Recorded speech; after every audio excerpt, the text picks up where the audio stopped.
Some cars do more than turn heads. They turn entire industries upside down. They redefine what performance means, what usability can be, and how perfection is measured. Imagine a world where the most celebrated supercar makers suddenly find themselves second-guessing everything they thought they knew about balance, reliability, and driver connection. This story is not about brute power or wild excess. It is about a machine built with surgical precision, engineered to prove that perfection could also be approachable. It started as an experiment, became an icon, and ended up changing the definition of a supercar forever. By the end of this video, you will see how a single model from a company known for practicality managed to challenge legends and win their respect. Like the video if you love automotive stories that dig deep into innovation, and subscribe to see which car we should break down next. In 1990, the Honda NSX arrived as a revelation. A mid-engine sports car that dared to challenge the best in the world with a philosophy rooted in precision rather than excess. At first glance, it looked sleek and exotic, its proportions reminiscent of a European supercar, but what lay beneath was something altogether different. Honda had engineered the NSX not just to compete, but to redefine what a supercar could be. One that was exhilarating yet approachable, capable yet forgiving, fast yet practical enough to drive every day. It was the supercar for those who loved driving but hated compromise. To understand how the NSX reached that balance, we have to rewind to the mid-1980s, when Honda was dominating Formula One. The company's engines were powering championship-winning cars, and its engineering credibility was at an all-time high. But inside Honda's R&D center, a question began to form. Could the same relentless pursuit of precision that made them kings of the racetrack be applied to the open road? The project began under the code name NSX, which stood for New Sports Car Experimental. The ambition was to build a machine that could perform at the level of the world's most exotic cars while maintaining the reliability, build quality, and ease of use that defined every Honda product. From the start, the NSX team was obsessed with making the car feel like an extension of the driver's body. That meant creating an all-new aluminum monocoque chassis, the first of its kind in a production car. Aluminum wasn't just lighter than steel. It allowed Honda to build a structure with exceptional rigidity while keeping the weight down to just around 3,000 pounds. This was revolutionary. Even many race cars at the time relied on heavier materials. Honda's engineers knew that weight was the enemy of agility, and the NSX's lightness became the foundation of its character. Power came from a 3.0-liter V6 engine mounted transversely behind the seats. It featured dual overhead cams, variable valve timing through the new VTEC system, and a red line near 8,000 revolutions per minute. The numbers alone didn't shock anyone, around 270 horsepower, but the way it delivered that power did. The throttle response was immediate, the sound mechanical yet refined, and the engine's smoothness bordered on perfection. It was a power plant that rewarded precision. You didn't wrangle it, you worked with it. Inside the Honda NSX, the attention to detail bordered on obsessive. The driving position was inspired by fighter jets. The windshield curvature was designed to minimize distortion. The visibility was panoramic. Unlike many European exotics that punished their owners with poor ergonomics and awkward seating, the NSX felt human-centered, intuitive, and confidence-inspiring. It invited you to drive it hard and often, not hide it in a garage. Every part of the car reflected Honda's understanding that performance wasn't just about numbers. It was about how seamlessly driver and machine communicated. On the handling front, the NSX didn't just aim to be sharp, it aimed to be transparent. Honda tested and retested its suspension geometry, refining the double wishbone setup until it achieved a balance between precision and comfort that no rival could match. Then came the secret weapon. Honda invited Ayrton Senna, their Formula One champion, to provide feedback during development. Senna's input pushed the chassis to new limits. He told the engineers the car needed more rigidity. They listened, and they reinforced key structural points, transforming the NSX from excellent to extraordinary. The result was a car that could devour corners with poise yet glide through city streets without punishing its driver. At a time when exotic cars were temperamental, hot, and often unreliable, the Honda NSX felt like a revelation. It didn't leak oil, overheat, or need constant repairs. It simply worked, every time. This reliability wasn't a byproduct. It was intentional. Honda wanted to prove that engineering perfection didn't have to come with pain. The NSX was built at the brand's Tamed plant, where production standards were closer to aerospace than automotive. Craftsmen were trained to assemble the car by hand with the precision of watchmakers. Each body panel checked for millimeter-perfect alignment. Every weld, every bolt, every surface finish reflected a culture that valued excellence through repetition and control. Yet, despite all the precision, the NSX wasn't cold. It had personality, a mechanical honesty that felt alive without being temperamental. The steering was hydraulic and beautifully weighted. The gearbox clicked through its 6 speeds with precision, and the brake pedal offered natural, linear feel. The experience wasn't about overpowering the driver. It was about inviting them into perfect harmony with the car. This was perhaps the NSX's greatest trick.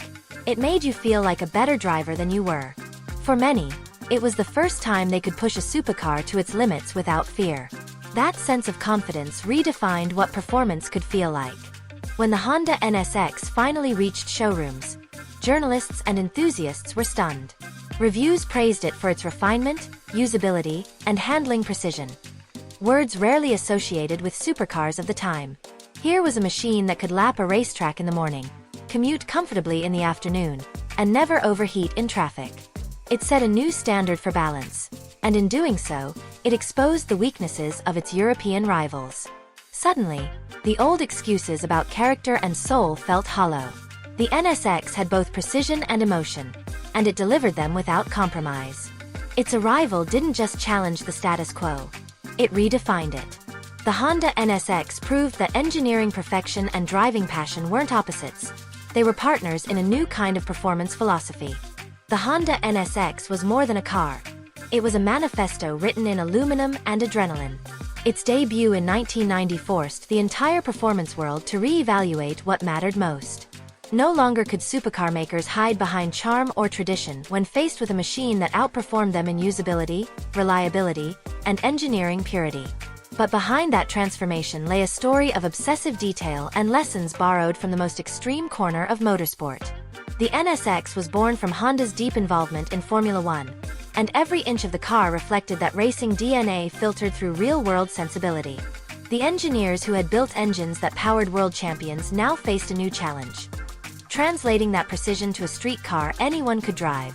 They approached the NSX with the same mentality as an F1 car: minimize weight, maximize rigidity, and never compromise the driver's connection to the machine. Honda's engineers spent thousands of hours analyzing vibration paths, stress points, and weight distribution. The result was not just a sports car, but a rolling demonstration of applied physics. Its double wishbone suspension used forged aluminum components to reduce unsprung mass. Its mid-engine layout delivered ideal balance, and its steering ratio was tuned so naturally that it became almost invisible in operation. Everything about the NSX's behavior felt instinctive. Turn the wheel slightly, and the car responded instantly. Brake hard, and it remained flat and stable. Accelerate out of a corner, and it rewarded finesse, not aggression. Even in the rain, the NSX inspired trust, an emotion rare in cars of its kind. This predictability became its defining trait. The NSX did not punish mistakes.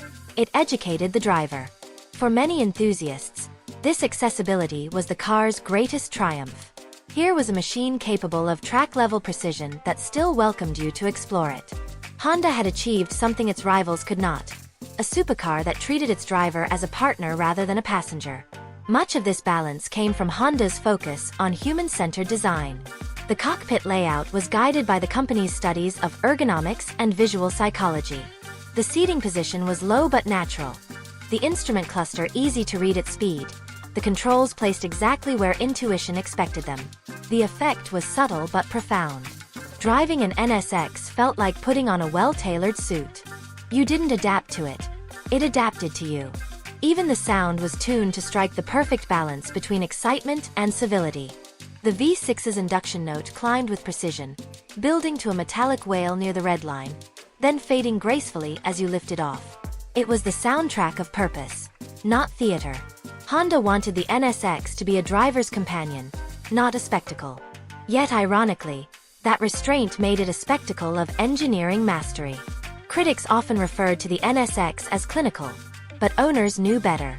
They understood that purity of response could be just as emotional as raw noise. In a world obsessed with excess, the NSX offered elegance through discipline.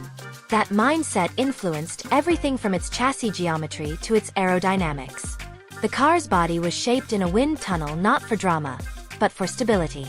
Its lines were simple, functional, and timeless, echoing Honda's belief that true beauty follows purpose. Underneath, airflow management was optimized to keep the engine cool and the car planted without relying on massive wings or add-ons. The result was a design that aged gracefully. Even decades later, the NSX looks contemporary because it was never trying to be trendy. Inside Honda, the project became a proving ground for craftsmanship. Every NSX engine was hand-assembled by a small team of specialists, each signing their work with pride. The factory at Tamed was designed specifically for the car, incorporating cleanroom assembly standards usually reserved for aerospace components. Tolerances were checked and rechecked, each component measured against its ideal specification before moving to the next stage. The process was slow, meticulous, and costly, but it ensured that every NSX delivered exactly what Honda promised. For owners, that reliability became part of the car's legend. Supercars of the era were notorious for mechanical quirks. The NSX was the exception. It started every morning, idled smoothly, and stayed cool in traffic. You could drive it across the country without fear, something almost unheard of for a mid-engine exotic in 1990. This reliability didn't diminish its allure. It enhanced it. Enthusiasts realized that true performance wasn't about constant maintenance or temperamental engines. It was about confidence, consistency, and connection. The NSX gave drivers permission to use their cars as intended, not hide them behind ropes at car shows. Beyond the engineering, the NSX represented a philosophical challenge to the performance establishment. It asked a simple question: should a supercar serve the driver or demand to be served? Honda's answer was clear. The NSX served the driver. It democratized the supercar experience by removing fear and replacing it with trust. That trust earned it a loyal following among purists and professionals alike. Even rival engineers quietly admired its execution. When journalists compared it to more expensive European exotics, they often found the NSX more cohesive, more forgiving, and ultimately more rewarding. It wasn't about raw power or straight-line speed. It was about completeness. The NSX was a masterclass in balance, and that balance extended beyond performance. It balanced reason with passion, engineering with emotion, and innovation with tradition. It was the first car to show that precision could coexist with soul. That paradox would go on to reshape the entire supercar landscape in the decade that followed. The legacy of the Honda NSX reaches far beyond its own production years. When it arrived in 1990, the shockwaves it sent through the automotive world could be felt in design studios across Europe. Engineers who had once dismissed Japanese cars as appliances now found themselves studying the NSX's chassis diagrams and production methods. It wasn't just a new competitor. It was a new standard. The car proved that reliability and emotional engagement were not opposites, but two sides of the same engineering truth. This realization rippled through the industry. Other manufacturers quietly began to adopt new practices inspired by the NSX's precision. Production lines modernized, tolerances tightened, ergonomics improved. Even the most tradition-bound brands started emphasizing usability and consistency without compromising performance. The NSX had accomplished what few cars ever do. It made the competition better. Behind that industry shift was a philosophical wake-up call. Before the NSX, many supercar makers viewed imperfection as part of their charm. Quirky gearboxes, heavy clutches, vague steering, all forgiven as the price of passion. Honda shattered that illusion. The NSX demonstrated that true passion is not about excuses. It is about excellence. The car's build quality, fit, and finish forced others to face uncomfortable truths about their own processes. Within a few years, new generations of high-performance cars emerged that were faster, sharper, and, most importantly, more usable. The NSX's fingerprint was everywhere, even if few admitted it publicly. While its production numbers were modest compared to mass-market cars, its influence was vast. Owners who experienced the NSX often described it as transformative, not because of what it did, but how it made them feel. The car rewarded skill, not recklessness. Precision, not aggression. It taught a generation of drivers to value feedback and fluidity over brute force. In the 1990s, this philosophy stood in contrast to the horsepower wars raging among rivals. The NSX offered something subtler, a lesson in restraint. Honda's engineers understood that perfection isn't loud, it's consistent. Every input, every motion, every sensation had to align with the driver's intent.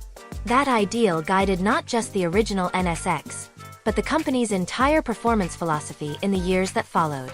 As time passed, the NSX became a cultural reference point. It symbolized an era when Japanese engineering reached its peak maturity, blending artistry with scientific rigor. It also marked a rare moment when the balance between man and machine felt perfectly tuned. Drivers didn't have to fight the NSX to unlock its potential. They just had to listen to it. That relationship, between driver, car, and road, became a model for how performance cars could engage people on a deeper level. Even decades later, as the industry moved toward digital control systems and hybrid powertrains, the NSX's core ideas remained relevant. The car's second generation, launched years later, carried that philosophy into a new era with electrified precision. But the essence was unchanged: total balance, total confidence, and an unbroken dialogue between human and machine. The original NSX's spirit lived on because it had never relied on trends or gimmicks. It was built on timeless principles: clarity, feedback, and respect for the driver. In hindsight, the most extraordinary part of the NSX story isn't its technology or its performance. It's the humility behind its creation. Honda didn't set out to embarrass anyone or conquer the world. It simply set out to prove that excellence could be rational, that passion could be engineered, and that perfection could have a human touch. That quiet confidence became the car's defining trait. It didn't scream for attention, yet it changed everything it touched. In collector circles, the NSX is now revered not just as a classic, but as a turning point. Its aluminum chassis paved the way for modern lightweight construction. Its mid-engine layout redefined everyday usability for exotics. Its reliability inspired trust in high-performance engineering. And its influence stretched beyond sports cars into how manufacturers approached quality control, ergonomics, and long-term dependability. The Honda NSX stands today as a bridge between two worlds: the raw mechanical past and the precise digital future. It reminds us that technology is only as meaningful as the experience it delivers. When people talk about the cars that forced an entire industry to evolve, they often mention revolutions driven by power or style. The NSX's revolution was quieter, but far more enduring. It changed minds, not just machines. It taught the automotive world that excellence isn't measured by extravagance, but by integrity. That is why the story of the NSX remains one of the most important in performance history, and why its lessons still shape the cars we drive today. The story of the Honda NSX is ultimately about the pursuit of balance. It was a car built not to chase excess, but to master precision, not to dominate others, but to elevate the standard for everyone. When it debuted in 1990, the automotive world was defined by extremes: raw power, temperamental handling, and supercars that demanded sacrifices.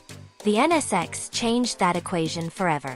It showed that a supercar could be thrilling without being punishing, accessible without being ordinary, and sophisticated without being fragile.